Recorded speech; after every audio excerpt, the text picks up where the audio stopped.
when we come for you? Correle, correle, ándale. What you gonna do when we come for you?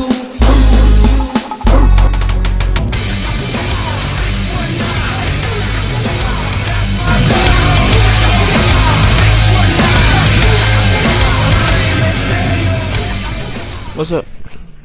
This is a response to LV5454 as usual, but this is a little response, my first real response where I tell somebody I'm responding to them. Well, I just want to say basically I agree with your assessment of what wrestling fans want and such like that, but you know, people really don't know what they want in the sport of wrestling, not just sports at all. I mean, people were talking so bad about John Cena, you know, being champion and stuff, but they didn't want to think who could be champion if he wasn't. So, you know, like you said, Randy Orton because of the backstage, Triple H because of the backstage. Val Venus is the one that seems to be getting the votes here, and it's the one that seems to be getting the love now, but, you know, or Vince could shock the world to give it to Shelton Benjamin or Chris Jericho, who's coming back, whichever. But you know, it's been this way for a long time. I mean, everyone was complaining about what's his name, about John Morrison being the ECW champion, saying CM Punk should hold the title. And then CM Punk finally wins the title, and they say, well, I'm glad CM Punk won, but it was only because of John Morrison. John Morrison's going to get it when he comes back. Just like everyone's saying this John Cena won, but he's going to get it when he comes back. I don't think you understand. 6 months is a very long time. 6 months is a very long time, and you can miss John Cena in that time, because he was pretty much a void in Raw and stuff like that. But he had a lot that he was doing for the business, and now you ain't got that. Now you got to deal with someone that's recycled, or someone that's coming back. You got Mr. Kennedy, you got Randy Orton, and you got Triple H, who could potentially win the title. And I agree with what LB was saying about how you can complain regardless, but you know what? Those people are worth complaining about. Triple H doesn't deserve another title shot. WWE is starting to go into the right direction in a little bit, because I heard that Ric Flair and Vince are having a problem again, and the writing staff doesn't want to give Ric Flair a push because they feel it would be wrong that you would push a retiring superstar over some of their younger talent. Are you listening, TNA? Are you listening? Ric Flair's whole thing is he wants to be pushed to the title, and WWE basically is now saying, no, we don't want to push you over the younger talent. Good move, WWE. Flair's already had a few runs. Let him retire gracefully. Let him do something like what Mick Foley did. Mick Foley went out. You know, it really, you know, I don't get the ego of some wrestlers sometimes.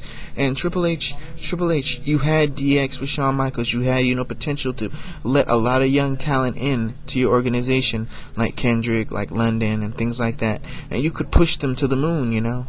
When you had something like DX going, you had something like Evolution going, you could have introduced more than just the people you had. DX could have been more than just two people. You could have put London, Kendrick, Benjamin. You could have put a lot of young talent. You could have put a lot of young talent in that little thing you had, and it would push them to the moon. Seriously. But you refuse to do that, because you have a feeling that talent, young talent, that's not your little buddies, isn't going to make a star out of themselves. You didn't. You know, I can only take so much from Triple H. Why the heck did he pedigree London and Kendrick? You know what? When Triple H buries a tag team, two tag teams with the main tag teams, you know, there's a problem there. And I don't get why people cheer for him. You know, I really don't get it. If y'all call yourselves real wrestling fans, but you cheer for Triple H and you boo John Cena. I don't understand that. How can you cheer Triple H and boo John Cena? John Cena's not the problem with the backstage politics. John Cena's actually pitched your ideas to the people in the backstage. You said you wanted John Cena to turn heel and drop the title. John Cena went to the creative staff and said he wanted to turn heel, drop the title, turn heel, do something. But they said, no, you're going to keep the title. But Triple H goes there and does exactly what we don't want. When we wanted him to drop the title, he says he wants to keep the title. He married the boss's daughter just to make sure he would. And you know, you cheer him now. Why the heck do you cheer Triple H? I didn't see anybody, jumping for joy when Triple H hurt his quadricep that was screaming out, "Oh my gosh, young talent can finally get over now." And everyone was freaking celebrating when he came back. And you thought it was going to change, but you look. He beat Booker T freaking easy. He beat Carlito freaking easy. As a matter of fact, he had to give Carlito an advantage over him as if Carlito needed it. I talk about Triple H so much, you know what? It's just... wake up, okay? And then you want to talk about how Randy Orton deserves to be the champion. He doesn't deserve to be the champion. This is just to you people that think he deserves it. He doesn't deserve to be champion.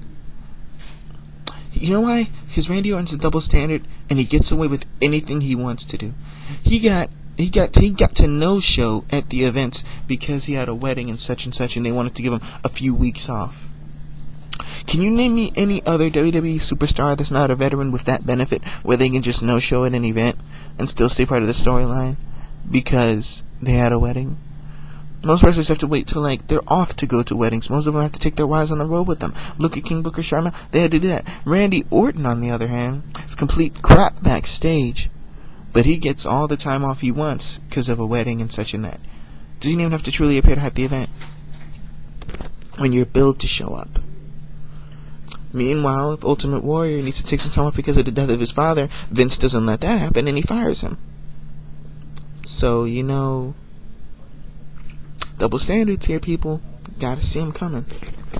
Randy Orton doesn't deserve it because he doesn't take advantage of his opportunities and he still gets a shot.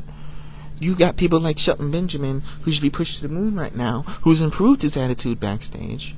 You refuse to push him. You won't even let him get a victory in a match.